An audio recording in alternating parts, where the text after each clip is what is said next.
Family இன்றைக்கி என்ன பார்க்க போகிறோம்னாக்கா இப்போ வர ஃபெஸ்டிவல்ஸ்க்கு கார்த்திகை தீபம் கிறிஸ்மஸ் பொங்கல்னு எல்லாத்துக்கும் இந்த ஸ்வீட்டை வந்துட்டு செய்யலாம்.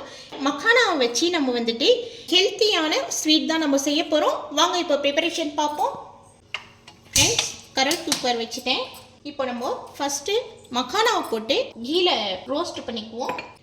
ஃப்ரெண்ட்ஸ், இந்த மக்கானா ஸ்வீட் வந்துட்டு ரொம்ப டிஃப்ரெண்ட்டாக டேஸ்டியாக நல்லா இருக்கும். நீங்கள் எல்லா ஃபெஸ்டிவலுக்கும் இதை வந்துட்டு யூஸ் பண்ணலாம். இது நீங்கள் இன்ஸ்டன்ட் மக்கானா பால் கொழுக்கட்டை அப்படின்னும் சொல்லலாம். இதை நம்ம ஒரு 2 ஸ்பூன் நெய் போட்டு இப்போ நம்ம இதை ரோஸ்ட் பண்ணிக்குவோம். ஃப்ரெண்ட்ஸ், இது கொஞ்சம் பொறுமையாக வந்துட்டு ரோஸ்ட் பண்ணிக்கோங்க. நல்லா வந்து கிறிஸ்பியாக வர மாதிரி பண்ணிக்கோங்க. ஃப்ரெண்ட்ஸ், இது பாருங்கள், எந்த அளவுக்கு நமுத்துன மாதிரி இருக்குது பாருங்கள். இதை வந்து கிறிஸ்பியாக வரணும். அது போல் நம்ம வந்துட்டு ரோஸ்ட் பண்ணிக்கலாம். ஃப்ரெண்ட்ஸ், இன்னும் ஒரு 1/2 ஸ்பூனுக்கு நான் வந்துட்டு நெய்யை போட்டுக்கிறேன்.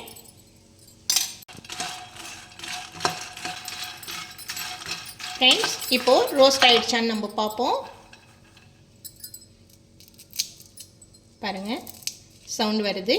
இன்னும் கொஞ்சம் ரோஸ்ட் ஆகணும். ஃப்ரெண்ட்ஸ், பாருங்கள், இப்போது நல்லா கிறிஸ்பி ஆகிடுச்சு பாருங்கள்.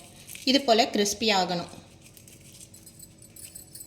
ஒரு 2-3 மினிட்ஸ் ஆகும். இது வந்து பொறுமையாக வந்துட்டு ரோஸ்ட் பண்ணி எடுக்கிறதுக்கு. இப்போ நல்லா ரோஸ்ட் ஆகிடுச்சு. நம்ம கலர் எதுவும் வந்துட்டு சேஞ்ச் ஆகலை. நம்ம இதை வந்துட்டு ஒரு பவுலுக்கு ட்ரான்ஸ்ஃபர் பண்ணிவிடுவோம்.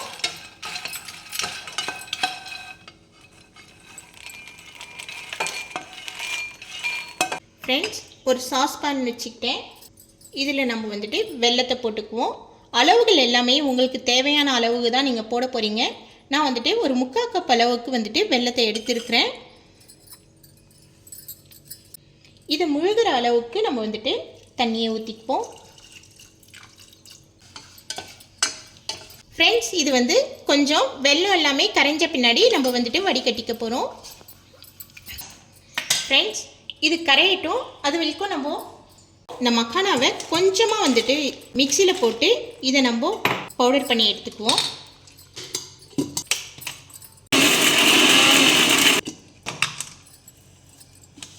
ஃப்ரெண்ட்ஸ், பாருங்கள், இது போல் பவுடர் பண்ணி எடுத்துக்கோங்க. இது பவுடர் பண்ணது இது அப்படியே இருக்கட்டும். நான் எதுக்குன்னு சொல்கிறேன். ஃப்ரெண்ட்ஸ், இந்த வெல்லம் எல்லாமே வந்துட்டு கரைஞ்சிடுச்சு. இதை நான் இப்போ இறக்கிடுறேன். இன்னொரு சாஸ்பான் வந்துட்டு இந்த பக்கம் நான் வச்சுட்டேன். இல்லை, ஒரு 2 ஸ்பூன் வந்துட்டு நான் நெய் ஊற்றிக்கிறேன்.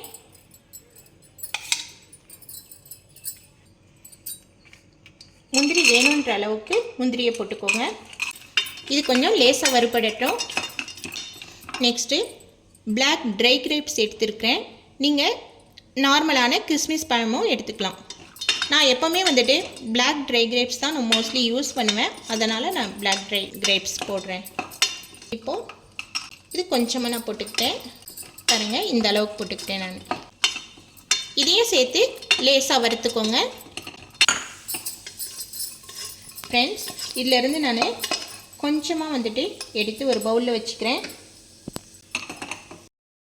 இப்போது மீதி இருக்கிற முந்திரி திராட்சையில் நம்ம வெள்ளை தண்ணியை ஃபில்டர் பண்ணிக்கலாம். ஃபில்டர் எதுக்கு பண்ணுறோன்னா டஸ்ட் எல்லாம் அதில் இருக்கிறதுக்கு எடுக்கிறதுக்காக தான் ஃபில்டர் பண்ணுறோம்.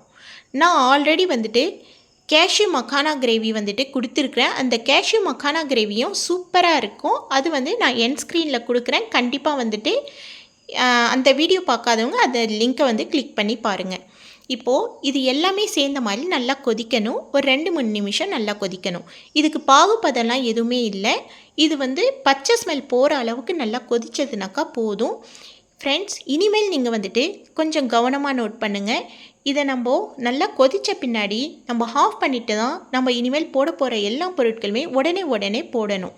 சரிங்களா? நான் வந்துட்டு காய்ச்சின பால் எடுத்து வச்சுருக்கிறேன். காய்ச்சின பால் எதுக்கு எடுத்து வச்சேன்னா, நம்ம வெள்ளை தண்ணியில் போடும்போது பால் வந்து திரிஞ்சிடும். அதனால் நம்ம அடுப்பை ஆஃப் பண்ணிவிட்டு தான் நம்ம போட போகிறோம். இந்த ஸ்டேஜில் நீங்கள் கோகனட் மில்க்கும் கூட யூஸ் பண்ணிக்கலாம். நீங்கள் பிகினர்ஸ்க்கு இந்த மாதிரி உடனே போட தெரியலனா கடைசியில் நான் சொல்கிறேன் அவங்களுக்கான டிப்ஸை அதை கவனமாக நோட் பண்ணுங்கள்.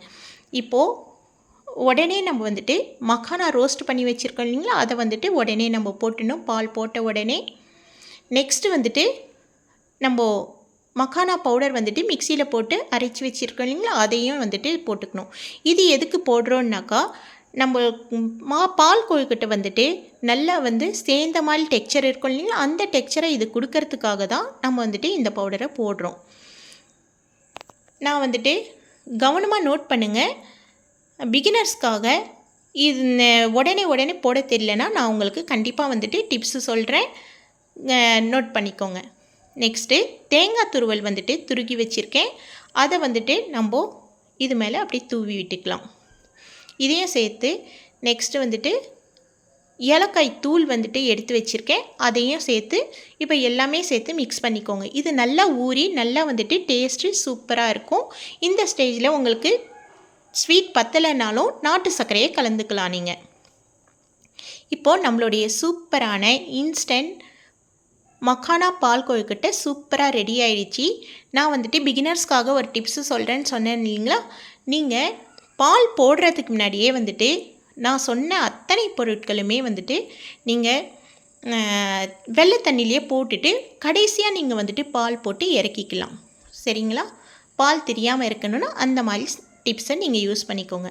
நெக்ஸ்ட்டு நான் ப்ரெசன்டேஷனுக்காக தான் இந்த ரோஸ்ட் பண்ண முந்திரியும் திராட்சையும் எடுத்து வச்சேன், அதையும் நான் இப்போ மேலே தூவிக்கிறேன். ஓகே ஃப்ரெண்ட்ஸ், இந்த வீடியோ கண்டிப்பாக உங்களுக்கு பிடிச்சிருக்குன்னு நம்புகிறேன். பிடிச்சிருந்ததுனாக்கா லைக் பண்ணுங்கள், ஷேர் பண்ணுங்கள், சப்ஸ்கிரைப் பண்ணி நோட்டிஃபிகேஷன் பட்டனை ப்ரெஸ் பண்ணுங்கள். ஓகே ஃப்ரெண்ட்ஸ், நான் அடுத்த வீடியோவில் நான் சந்திக்கிறேன். Bye, thank you.